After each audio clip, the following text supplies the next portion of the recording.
Hello everyone, मैं doctor प्रगति गुप्ता और आज इस वीडियो में हम बात करेंगे 3 मुख्य कारणों के बारे में जिसकी वजह से स्ट्रोक होने के चांसेस बढ़ते चले जाते हैं या फिर लकवा हो जाता है। तो सबसे पहला जो रीज़न है वो है बढ़ता हुआ बीपी, सेकंड है बढ़ते हुए शुगर वैल्यूज़, तीसरा आपका है बढ़ता हुआ कोलेस्ट्रॉल। तो जिन लोगों में भी हमने ये फैक्टर्स देखे हैं कि हाइपरटेंसिव है पेशेंट, डायबिटिक है पेशेंट या जिनका कोलेस्ट्रॉल बढ़ता हुआ पाया जाता है, मेजरली उन लोगों में स्ट्रोक के चांसेस बढ़ते चले जाते हैं। जितने भी पेशेंट्स हमें देखने को मिले हैं उनके अंदर हमने देखा या तो क्लॉट होता है या हेमरेज होता है। क्लॉट के पीछे कुछ बेसिक रीजंस हैं। अगर आप डायबिटिक हैं, साथ में कोलेस्ट्रॉल भी बढ़ा हुआ है, तो आपकी बॉडी में टेंडेंसी है क्लॉट फॉर्मेशन की।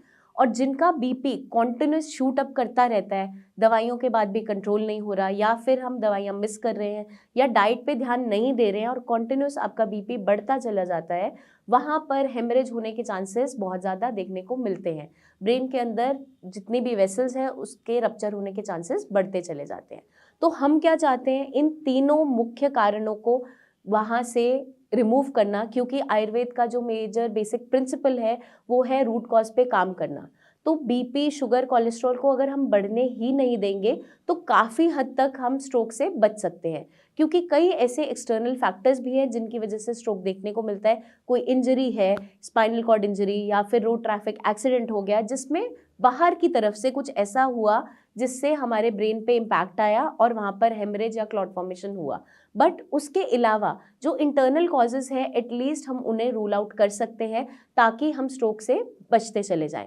तो हमें अपने बीपी, शुगर, कोलेस्ट्रॉल को इन चेक रखना है। जो पेशेंट्स ऑलरेडी इन बीमारियों से सफ़र कर रहे हैं, क्लोज मॉनिटरिंग करनी है, डेली रूटीन में चेकअप करवाते रहना है। बीपी, शुगर तो आप घर पे ही मॉनिटर कर सकते हैं। अपने पास ग्लूकोमीटर रखिए, बीपी की मशीन रखिए, ताकि आप डेली रूटीन में अपनी रीडिंग्स को मॉनिटर करते रहें। जो दवाइयाँ आप बीपी, शुगर कंट्रोल करने के लिए ले रहे हैं उसको आपने मिस नहीं करना है।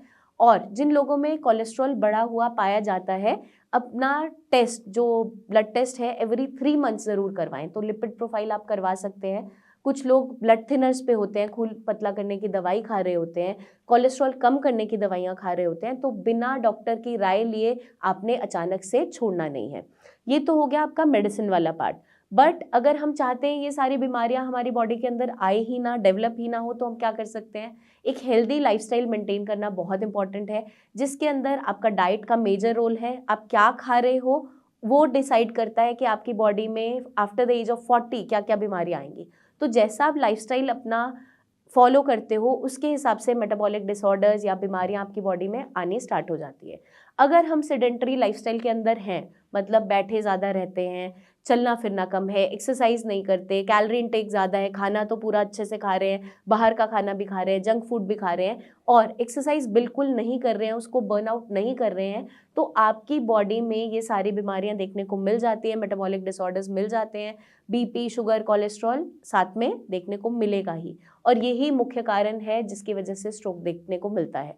तो हम क्या चाहते हैं कि ये सारी बीमारियां दूर रहे, तो हमें एक हेल्दी लाइफस्टाइल को मेंटेन करना है। आप डेली रूटीन में एक्सरसाइज ज़रूर कीजिए। आपको वॉक करना पसंद है, आप वॉक कीजिए, स्विमिंग पसंद है, स्विमिंग कीजिए।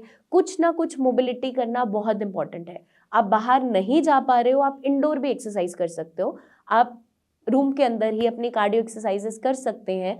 ऐसा नहीं है कि बाहर ही जाना है उसके लिए। तो इट्स ऑल अबाउट आप अपनी हेल्थ को कितना प्रायोरिटाइज करते हैं, कितना अपना ध्यान रखना चाहते हैं। तो कुछ ना कुछ एक्टिविटी ज़रूर करनी है।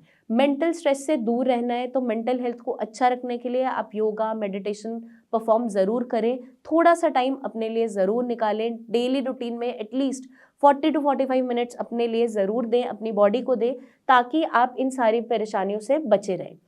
अब हमारा एक और चीज़ आ जाती है, अगर हमारी बॉडी कुछ मिनरल्स, वाइटामिन्स के अंदर डेफिसिट रहती है, जैसे कि विटामिन डी है, विटामिन B12 है, तो हमारी बोन्स, हमारी नर्व्स वीक होनी स्टार्ट हो जाती है। तो नर्वस सिस्टम हमारा स्ट्रेंथन अप रहे, नींद हमें प्रॉपर आती रहे, इसके लिए हमें अपनी डेली रूटीन के अंदर खाने की जो फूड आइटम्स है उस पर ध्यान रखना बहुत ज़रूरी है।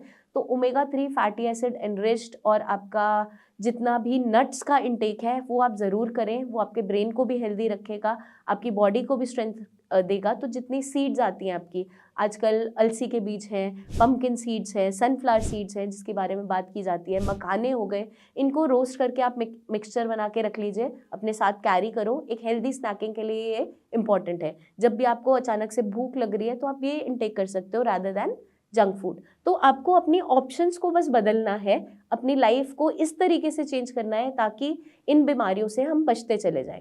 और जो पेशेंट्स ऑलरेडी इस बीमारी से सफ़र कर रहे हैं इन तीनों परेशानियों से, वो इन चेक रखें इन सारे लेवल्स को, चाहे उनका बीपी है, चाहे शुगर है, चाहे लिपिड प्रोफाइल। जब भी वो चेक करवा रहे हैं, कोलेस्ट्रॉल बढ़ता हुआ नज़र आ रहा है तो डॉक्टर की राय ज़रूर लें, कंसल्ट ज़रूर करें, नज़रअंदाज नहीं करना, क्योंकि यही छोटी छोटी गलतियाँ आगे चलकर बड़ी बीमारी का रूप ले लेती हैं और पैरालिसिस के अंदर हमें लैंड अप करवा देती हैं। तो मैं उम्मीद करती हूँ काफ़ी हद तक आप समझ गए होंगे कि क्या क्या कारण है जिसकी वजह से हमें लकवा देखने को मिलता है और कैसे हम उनको प्रिवेंट कर सकते हैं।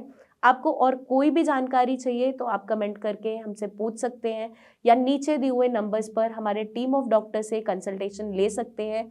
जल्दी हम आपसे फिर मिलेंगे, बहुत सी इन्फॉर्मेशन लेकर आते रहेंगे ताकि आपको इन बीमारियों से हम बचाते रहें। अपना ध्यान रखिएगा एंड टेक केयर।